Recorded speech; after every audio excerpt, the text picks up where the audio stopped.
জাগো হে তিস্তা বাঁচাই। রংপুর হবে বাংলাদেশের মধ্যে সবচেয়ে সমৃদ্ধিশালী এলাকা। যে তিস্তার পানি নেবেন না ক্ষমতায় থাকবে। তিস্তা মহাপরিকল্পনা বাস্তবায়নের দাবি উত্থাপিত হয়েছে, কিন্তু পতিত সরকার নতজানু পররাষ্ট্র নীতির কারণে সে এই রংপুর অঞ্চলের মানুষের এই জন আকাঙ্ক্ষার এই দাবিটি প্রতি কোনো গুরুত্ব দেননি।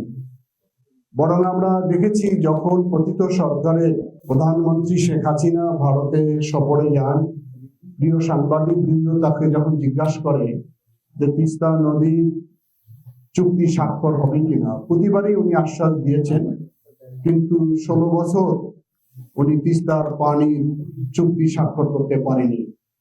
বরং পক্ষান্তরে আমরা যেটা জানি, মোদী সরকার হয়তো বলেছে যে তিস্তার পানি নেবেন না ক্ষমতায় থাকবে। উনি ক্ষমতাটাকে প্রাধান্য দিয়েছেন, যার কারণে তিস্তার চুক্তি স্বাক্ষর সম্ভব হয়নি। রংপুরের মানুষ আশাবাদী হয়ে উঠেছিল যে এই প্রকল্পটি যদি বাস্তবায়ন হয়, যে তিস্তা একসময় প্রমত্ত ছিল, বহমান ছিল, পানির অভাবে যে তিস্তা এখন মরুভূমিতে পরিণত হয়েছে। তিস্তার করাল গ্রাসে রংপুরের 5টি জেলার মানুষ আজকে গৃহহীন, ঘরহীন, সংসার ভেঙে তছনছ হয়েছে। এলাকার মানুষ তাদের হয়তো একটি জীবন রক্ষার এই প্রকল্পটি বাস্তবায়ন হবে, কিন্তু সেই সরকারের নতজানু পররাষ্ট্র নীতির কারণে আমরা যেটা জানি যে ভারতের আপত্তির কারণে সে প্রকল্পটি বাস্তবায়ন করা সম্ভব হয়নি। আমরা এখন মনে করি একটি মুক্ত বাংলাদেশ, জুলাই বিপ্লবের মধ্য দিয়ে এখন কথা বলার স্বাধীনতা আমরা ফিরে পেয়েছি। রংপুরের মানুষ জেগে উঠেছে, তারা দুটি দাবিকে সামনে রেখে এগিয়ে যেতে চায়। একটি হলো তিস্তার পানি ন্যায্য হিসেবে আমরা চাই, এবং তিস্তা মহাপরিকল্পনা আমরা বাস্তবায়ন দেখতে চাই। সে কারণে আমরা আগামী 17 এবং 18 ফেব্রুয়ারি লাগাতার যে কর্মসূচি দিয়েছি, এখানে রংপুর, বৃহত্তর রংপুরের নীলফামারী, রংপুর, লালমনিরহাট, কুড়িগ্রাম এবং গাইবান্ধা 5টি জেলার 11টি স্থানে 17 তারিখ থেকে 17 তারিখ দিন এবং রাত, 18 তারিখ দিন এবং রাত পর্যন্ত আমরা লক্ষ মানুষের সমাগম করার চেষ্টা চালাচ্ছি।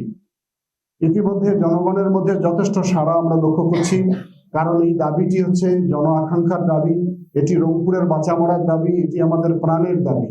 সে কারণে আমি আমাদের প্রিয় সংবাদ কর্মী ভাইদেরকে আহ্বান করব, আমাদের এই দাবির সঙ্গে আপনারা সোচ্চার হন, আপনারা এই খবরগুলো পরিবেশন করুন এবং সারা জাতিকে না সারা বিশ্বকে জানিয়ে দিতে চাই আমরা যে এই বৈষম্য শিকার হচ্ছে রংপুর বারংবার। সেই বৈষম্যের বেড়াজাল ছিন্ন করে আমরা রংপুরের উন্নয়নের নেতৃত্ব দিতে চাই। রংপুরকে যদি আমরা একটি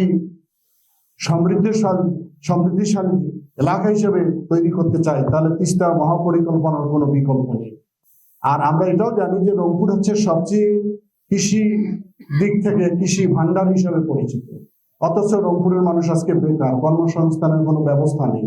যদি তিস্তা ঘিরে যদি শিল্প কারখানা, ইকোনমিক্যাল জোন তৈরি হয়, তাহলে হাজার হাজার না লক্ষ লক্ষ মানুষের কর্মসংস্থান এখানে তৈরি হবে। রংপুর হবে বাংলাদেশের মধ্যে সবচেয়ে সমৃদ্ধিশালী এলাকা। আমরা সেই দাবিটাকে সামনে নিয়ে এগিয়ে যেতে চাই। আমরা এবার আমাদের নতুন স্লোগান দিয়েছি, জাগো হে তিস্তা বাঁচাই। এই আন্দোলনে আপনারা সবাই শরীক থাকবেন, আমাদের এই বিষয়গুলো প্রচারণায় আনবেন। আমি আশা রাখি যে রংপুরের মানুষের দীর্ঘদিনের এই বঞ্চিত হাহাকার, এখান থেকে রংপুরের মানুষ আমরা বাঁচতে চাই। আমাদের প্রাণের দাবি এই তিস্তা মহাপরিকল্পনা যাতে অবিলম্বে বাস্তবায়ন করা হয়।